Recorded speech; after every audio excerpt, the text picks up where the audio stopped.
Broadcasting live from the Business RadioX studios in the Twin Cities, it's time for Minneapolis-St. Paul Business Radio. Now, here's your host. And hello again, everyone. Welcome to another edition of Minneapolis-St. Paul Business Radio. I'm John Ray, and I've been looking forward to welcoming Lorinda Hanson to the show, folks. Lorinda is with Daizy and Company. Lorinda, welcome.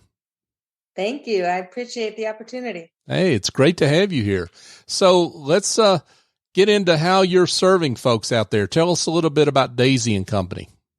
Yes, Daizy and Company is a company I started almost 12 years ago now to provide creative services to clients who maybe can't afford an agency. I spent the better part of my career working at large agencies and just realized I wanted to serve a smaller client, be more efficient, and that's kind of how I started my company. Terrific. So you've been at this a minute or two. Yes, almost 30 years now. You must have started very young, Lorinda. I did. Yeah. So right out of school. So I took graphic design school and then quickly realized where I lived in Iowa at that time, there weren't a lot of opportunities. So I took a sideline and did some medical transcription and some other stuff, and then moved to Minneapolis and got my start. And took a job in a marketing department and just worked my way up the ladder and then ended up in the agency world from there. So. Oh, wow. So talk about your time in the agency world. And, I mean, we're not going to be critical of big agencies, but I guess what is it you learned a lot that you bring to today's experience, but what advantage do you think you bring your business clients now because you have your own practice versus the big agency?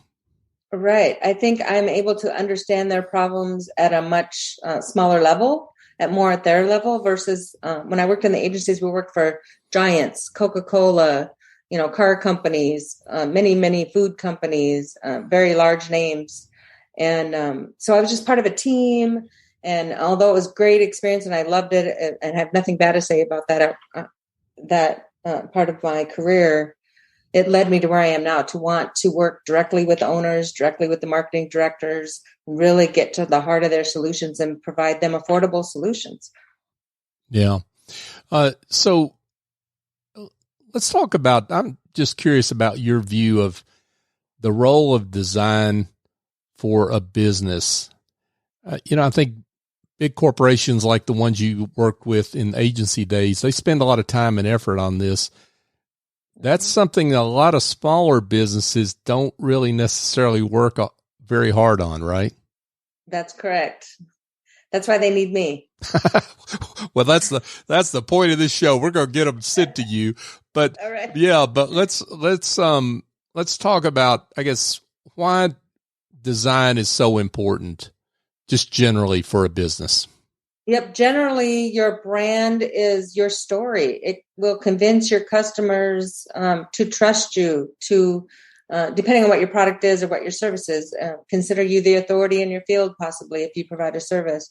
It's the way you communicate to your target audience. So it's very important. It's really the only thing important in marketing is telling your story to your target audience in the correct way that identifies, what you can give to them.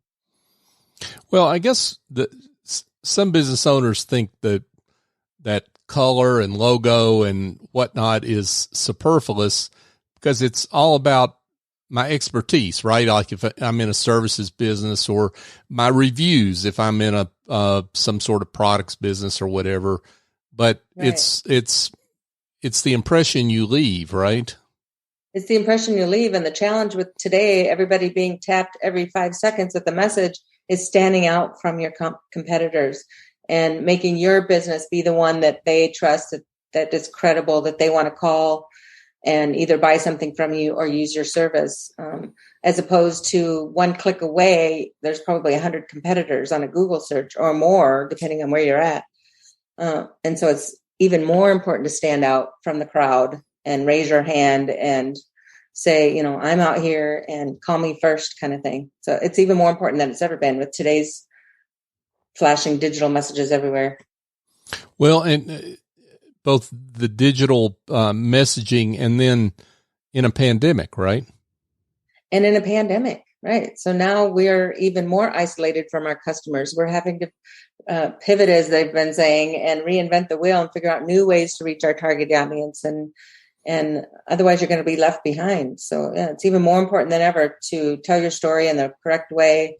And possibly your message has changed a little since the pandemic. So now it might be a good time for them to think about, refreshing their image because their target audience has changed.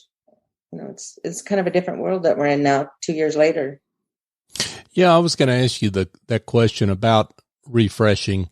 I mean, there's so many businesses that are, and we'll get to the ones that are startups in a second, but there's so many businesses out there that have had kind of an existing brand look, if you will, feel to their brand for a long time. How do you know when it's time to refresh your brand? Well, a lot of times what I'll do is I'll go and we'll have an initial interview and I'll have them tell me the whole history of how they got to where they are, what they've done in the past, what's worked for them, what hasn't worked for them. And then we review their target audience. And a lot of times what's happened is their target audience has changed. Either they're a different age now or they're in a different demographic altogether, and they haven't kept up with what their target audience is looking for or asking for. And so that's when I would recommend it's time to refresh, when I don't feel like it matches anymore. When I don't feel like their communication matches what they need to tell their audience. Got it. Lorinda Hanson is with us, folks. She is the owner of Daizy and Company. So Lorinda, let's talk about the startup business that they're trying to figure out, I guess, what kind of message they want to give to the world. How do you work with someone like that? Right. So we start from scratch. Usually, again, it's an interview. I find out who they are, what they offer. I ask them all kinds of questions about that. I won't go into detail about that. But the most important thing is, again, their target audience. Who are they talking to? Because that is going to determine the strategy of where we extend those messages. Is it mostly print? Is it, believe it or not, still direct mail is still going on and appropriate for some target audiences? Are we going to do mostly web stuff? Are we going to do digital ads? All of that relies on who needs to hear the message. And I would imagine that there are folks that they may not know exactly, right? I mean, right. And having a third party, someone that's independent like you, that comes to it with fresh eyes, whether I'm a startup or existing business, has got to be valuable. Absolutely. And I've had people that come to me and they'll just say, I need a website. And I'll say, okay, well, let's take a look at your stuff. And then we sit down and I say, let's back up and let's look at what you have. And I quickly see that it doesn't match the story that they're telling me. So then I have to kind of get them to back up a little bit and say, let's refresh this first before we start telling the world about you. Because if you do it later, you're going to cause mistrust. Again, every time somebody sees a different look or a different message for your company, they're going to think, it just causes them to pause and think, am I even talking to the same company? Have they been bought out? And so keeping that consistent message is important. Do you find sometimes that businesses that come to you and say, I want a website or I need a new logo or whatever it is, that they're really attacking symptoms as opposed to a disease? I mean, in other words, they think that's what they need, but once you get under the hood, Lorinda may find something totally different that they really need. That's absolutely the truth. Yes. And that happens a lot.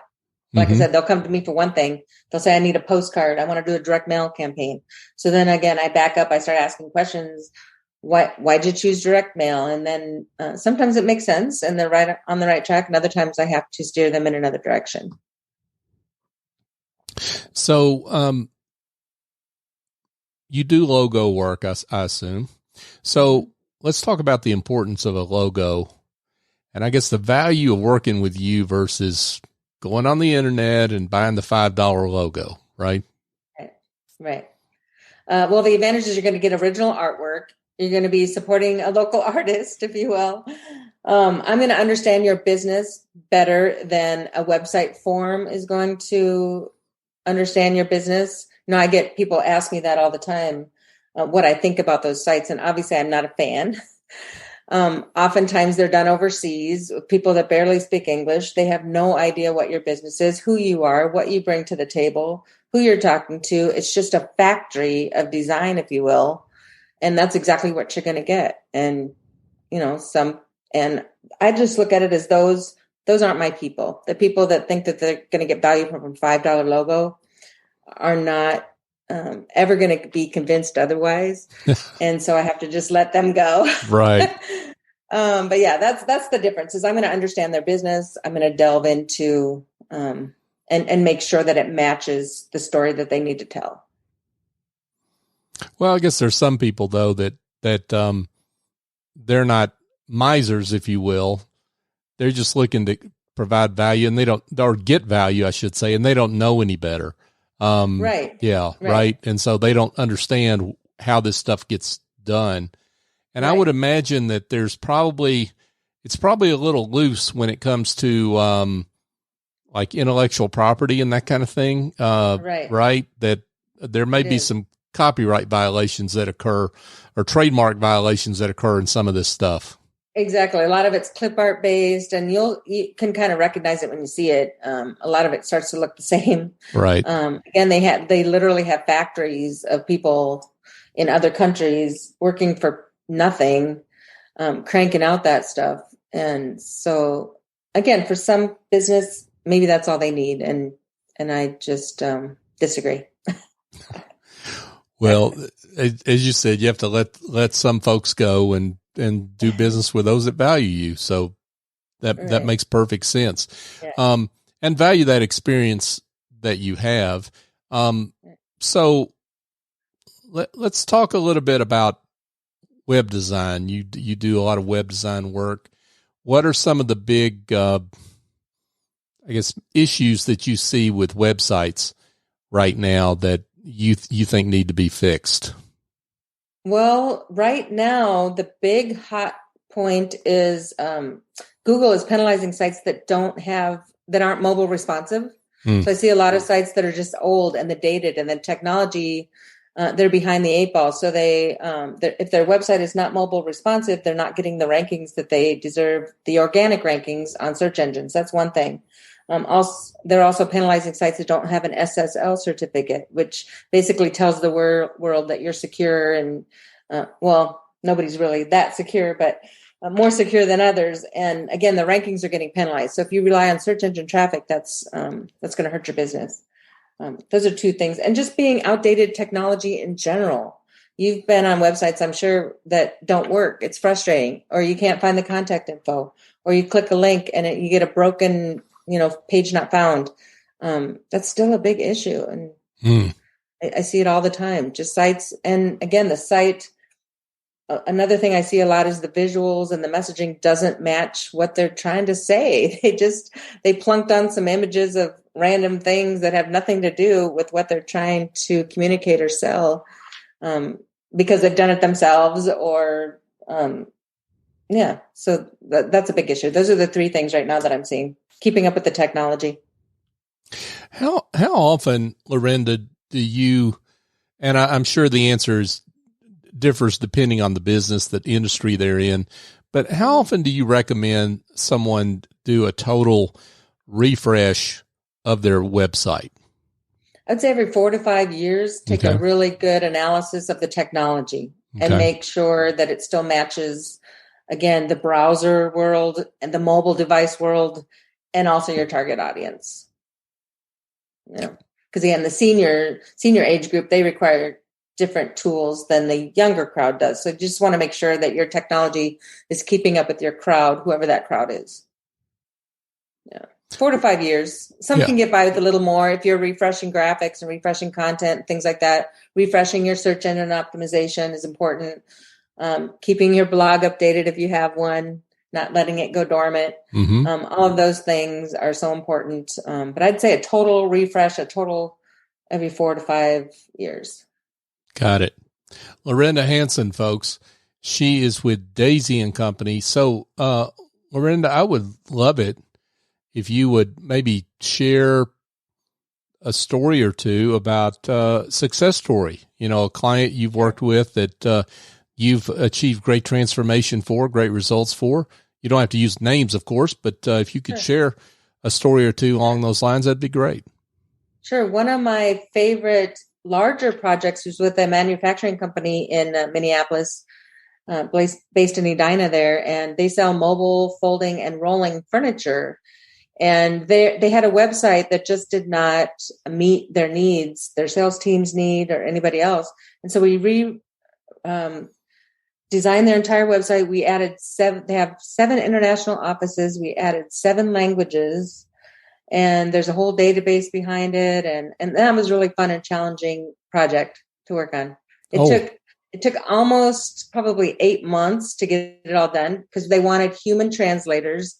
So we had to get their full product catalogs translated, again, in 7 languages. And then the data was set up to figure out where you were on your web browser. If you were logging in from Germany, it would feed you German and it would give you the local German office.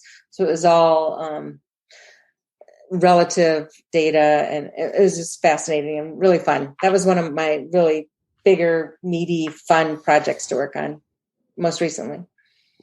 Wow. So I do that kind of project. And then I do everything from the little guys, I just did a website for a home organizer. She just needed a presence on the web so that she could promote her business and look trustworthy and credible and show examples of her work. Those are just as fun for me as the big meaty projects. So that was fun. Wow. In my past life, I've got to work on the Got Milk campaign. That's kind of a fun one. Oh, that's that cool. Went on forever. Yeah. Back, we used Britney Spears was one of the spokespersons for Got Milk way back then. Mm-hmm. That was a fun one. I've worked on a lot of really fun stuff. Very cool. Very cool. So, so one of the things you said there was interesting. I guess as companies grow, they really need to revisit their website, right? I mean, because if you're, particularly as people go internationally, or even if they're just a local business in the Twin Cities area, and now suddenly they're doing business in, Wisconsin or whatever, just making that up, they need to really take a relook at what their web presence is saying about them, right? They really do. And not just from what their customers need, but from what their own team members need, their sales staff, their admin people. They all have certain things that they can get and use from the website and tools that will make their business more efficient. So it's not always just about the message to the customer. A lot of times it's the tools that make the people that work at the company's job easier. Yeah. Yeah. And so I do a lot of that too when we meet. I make sure those areas are covered as well. So if they're hiring people, let's get a section on there with job listing, all the things that can go online now. Let's do it. Now, you mentioned something a few minutes ago that probably caught a few people by surprise and catches me a little bit by surprise, the term direct mail. Who would have thought that direct mail is still a thing that might work? Explain more about that. I'm doing a ton of direct mail right now. Really? For a Minneapolis client who focuses on the senior housing market. Uh-huh. And so they're in the 55 plus category. They still want mail. They want something they can touch and feel. We're doing a lot of invites to these informational meetings about new properties, and they want something they can hang on the refrigerator as a reminder. They're not glued to the phone and glued to their computer like the younger generation. So it's very successful for them. It's cost effective and it's working for them. So I still do quite a bit of direct mail. Yeah. Wow. In fact, I think if anything, we're going to start to see a trend to go a little bit more to that because people are getting so burned out sitting in front of their computer for 10 hours a day, especially since COVID has hit us and we've been sitting here even more. It's kind of nice to get some mail and get off the computer and have something to read. Again, that paper and the touch and the feel. I got my start in print, so I'm still very passionate about print. So it's fun for me to do print projects when they come along. So, have you found that part of the appeal here is that there's just less competition in that mailbox now, that a lot of people have gone away from direct mail, and then that makes it just, you've got a little more chance to be seen in that mailbox. Yes, absolutely. And getting creative. We've been getting creative with the size of the pieces and folds and things, and doing some test marketing on some different formats beyond the envelope, if you will. And those are working great. Yeah, I think you're exactly right. We're not getting the stacks and stacks of junk, if you will, that we used to. So that's that makes a lot of sense. So Lorinda, let's talk about the types of clients.